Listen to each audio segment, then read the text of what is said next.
তো আজকের এই ভিডিওতে আমি তোমাদেরকে শিখিয়ে দেবো কিভাবে ফেসবুকের সাথে ইনস্টাগ্রাম আইডি অ্যাড করতে হয়। অর্থাৎ ফেসবুকে তুমি যাই পোস্ট করো না কেন, রিলস, স্টোরি, পোস্ট সব কিছু কিন্তু ইনস্টাগ্রামে অটোমেটিক শেয়ার হয়ে যাবে যদি তুমি এই সেটিংসটা চালু করে দাও। তো সর্বপ্রথম তুমি কর্নারের এই ছোট্ট প্রোফাইল পিকচারে ক্লিক করবে। ক্লিক করার পরে এই সেটিংস আইকনে ক্লিক করবে। ক্লিক করলে কিন্তু অনেকগুলো অপশান দেখতে পাবে। উপরে দেখো লেখা রয়েছে অ্যাকাউন্ট সেন্টার নামে, এখানে ক্লিক করবে। তো ক্লিক করার পরে দেখো সর্বপ্রথম একটা অপশান রয়েছে প্রোফাইল নামে, এখানে ক্লিক করবে। এখানে ক্লিক করলে তোমার ফেসবুক অ্যাপের মধ্যে যতগুলো প্রোফাইল বা অ্যাকাউন্ট লগ ইন করা রয়েছে সেগুলো শো করবে। তো এরপরে দেখো নিচে একটা অপশান রয়েছে অ্যাড অ্যাকাউন্ট নামে, তো এখানে ক্লিক করবে। এখানে ক্লিক করলেই কিন্তু তোমার যতগুলো ইনস্টাগ্রাম অ্যাকাউন্ট আছে সেগুলো কিন্তু এক এক করে শো করবে। এখন যেই অ্যাকাউন্টটাকে অ্যাড করতে চাইছো সেটা সিলেক্ট করে নিবে। তো ইনস্টাগ্রাম অ্যাকাউন্টটা সিলেক্ট করে নিয়েছি, এবার নিচের কন্টিনিউ বাটনে ক্লিক করব। এরপরে ফিনিশ অ্যাডিংয়ে ক্লিক করব। তো দেখতেই পাচ্ছ এখানে কিন্তু আমার দুটো ফেসবুক প্রোফাইল, তার সাথে সাথে কিন্তু আমার ইনস্টাগ্রাম অ্যাকাউন্টটাও অ্যাড হয়ে গেছে। এরপরে ব্যাকে ফিরে আসবো।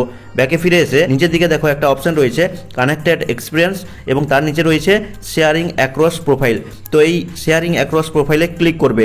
আর যদি শেয়ারিং অ্যাক্রস প্রোফাইল না শো করে তাহলে কানেক্টেড এক্সপিরিয়েন্স অপশানে ক্লিক করলে কিন্তু এই অপশানটা পেয়ে যাবে। তো শেয়ারিং অ্যাক্রস প্রোফাইলে ক্লিক করছি।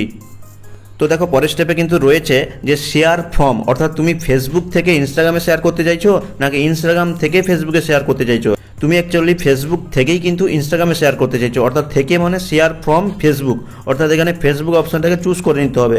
দিয়ে কী করতে হবে, দেখো শেয়ার ফ্রম ফেসবুক শো করছে এবং এখানে কিন্তু আমার ইনস্টাগ্রাম অ্যাকাউন্টটা নিচে শো করছে। অর্থাৎ ইওর ফেসবুক স্টোরি বাটনটাকে অন করে দিবে, ইওর ফেসবুক পোস্ট বাটনটাকে অন করে দিবে। এবং যদি তোমার ফেসবুকের রিলসটাকেও ইনস্টাগ্রামে অটোমেটিক শেয়ার করতে চাও তাহলে এই যে সেট আপ অপশান রয়েছে এখানে ক্লিক করবে এবং অ্যালাউতে ক্লিক করলে কিন্তু এই বাটনটাও অন হয়ে যাবে। এইভাবে কিন্তু তুমি ফেসবুকের যাবতীয় যা কিছু অটোমেটিকভাবে তোমার ইনস্টাগ্রাম অ্যাকাউন্টটাকে কানেক্ট করে ইনস্টাগ্রাম অ্যাকাউন্টে শেয়ার করতে পারবে। তো আশা করি এই ভিডিওটা খুবই হেল্পফুল লাগবে। হেল্পফুল লাগলে অবশ্যই লাইক করে চ্যানেলটিকে সাবস্ক্রাইব করবে আর কমেন্ট করে জানাবে কেমন হলো আজকের এই ভিডিওটা। তো দেখা হচ্ছে পরবর্তী কোনো এই ধরনের হেল্পফুল ভিডিওর সাথে।